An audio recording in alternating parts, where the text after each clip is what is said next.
Greetings and welcome back to Room 303 and our chats with Emily as we're calling our readings through the 1,775 poems of Emily Dickinson contained within the Johnson edition. We're at poem 115. What inn is this? I-N-N. What inn is this? Now, some have argued this is an early graveyard poem where a hotel or an inn is somehow going to be Emily's imaginings of a graveyard. Remember, as we've already said, that where she lived in Amherst, right behind her was the Amherst Cemetery. So she could look out her daddy's back door and see that cemetery. Emily grew up around the dead.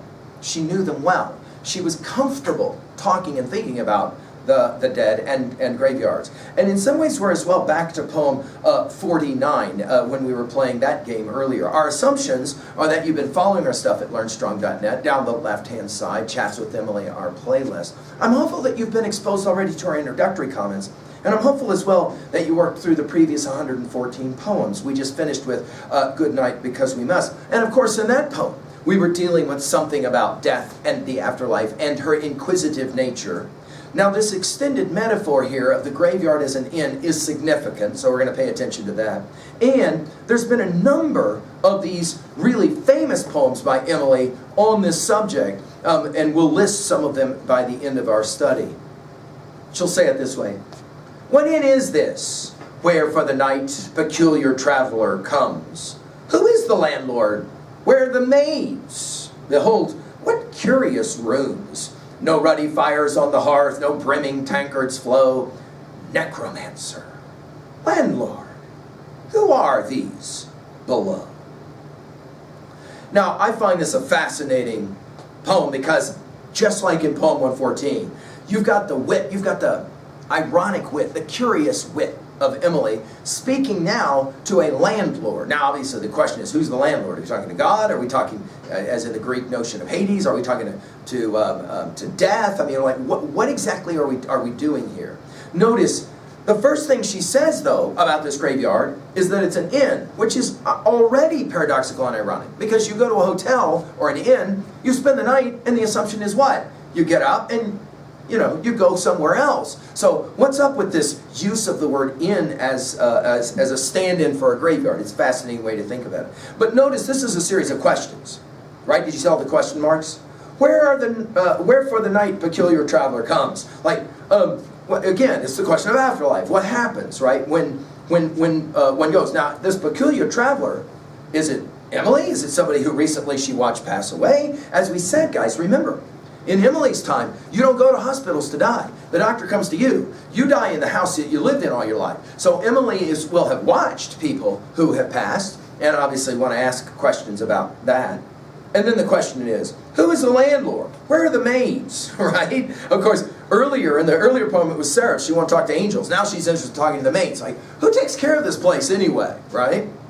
And then, behold, which is an interesting word, look, she says, what curious rooms. I think that's the key word in all of Emily's poetry. She is fundamentally curious. She wants to know things, right? I love Emily because she reminds me that children are this way. They love the question, why? Of course, most of you guys learned to stop asking that question because of your education. It was kind of bred out of you, after a while, just because I say so. As opposed to, let me give you a real reason why. And she's curious. So she says, the rooms are curious. Notice what's absent. We don't have any fires. We don't have any, stuff to drink. In other words, this doesn't look at all like a place anyone wants to go to. Do you guys remember in the Odyssey when Odysseus meets Achilles? And Achilles says, man, this place down here in Hades, not so much fun. I'd rather, he says, be what? A poor beggar than a dead lion. Of course, it will be Plato in Republic who says we got to get rid of that line, because you can't teach that line to would-be soldiers, right? The greatest soldier of them all says, yeah, not so much. This isn't a great place to be down here. Then she uses the word necromancer. It's the only time in all of her poetry that she uses it.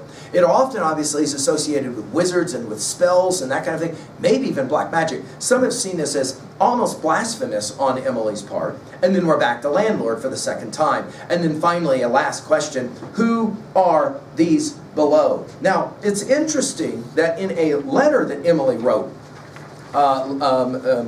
17 years after her father passed, letter number 471, she said it this way, I dream about father every night, always a different dream, and forget what I am doing daytimes, wondering where he is without any body. I keep thinking, what kind can that be? This was a letter of August 1876 that she wrote to her Norcross cousins. And I think that's foundational to reading this poem as well. So, where's my father? And what kind of strange, necromancer is the word here that comes from, what kind of strange calculus happens post-mortem? Like, what is that all about? Now, she will have dealt with this theme a number of times. The most famous, we've already dealt with poem 49, are the poems coming. I'm just giving you these kind of, hey, when we get there, we're going to remind ourselves that we were here. Poem 216, poem 449, poem 712, poem 943. All of these are some of her most famous poems, which will deal with this very topic of death, dying, and the afterlife. At 2a, I think her argument is that it is hard to think about, to understand the afterlife. I think her word necromancer makes sense, but I think the key word of this poem is curious. At 2b, I love the ambiguity of her use of the word landlord. I love her use of the word necromancer to kind of set this up to say, it's almost like it's an impossibility to get beneath the epidermis of what's going on. At 3a, well, obviously there's a whole lot of Dante going on here, and I would say even some Milton as well.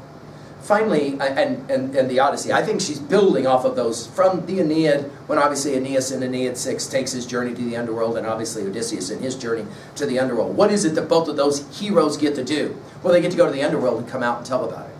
Something that Emily would obviously love to do as well. And by the way, in Aeneid 6, how does Aeneas get to the underworld? Oh, he's got to go through a necromancer, right? He's got to go through the Sibyl. It's the only way he's going to get down to the underworld.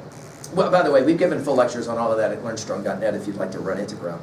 Finally, at 3b, how do you own a set of lines like this? Well, what are your thoughts about those rooms of the afterlife? I mean, technically, remember when we did Elegy in a Country Churchyard, Thomas Gray's classic, about everyone lays in that bed of their grave, and that's where they'll spend more time than any other bedroom that they've ever had. What are your views about afterlife, and what happens when somebody passes? Are you like the dog Rover, you're dead all over? Or is there some kind of afterlife? And if so, like, what are your thoughts on that? Are you curious like Emily? I hope so.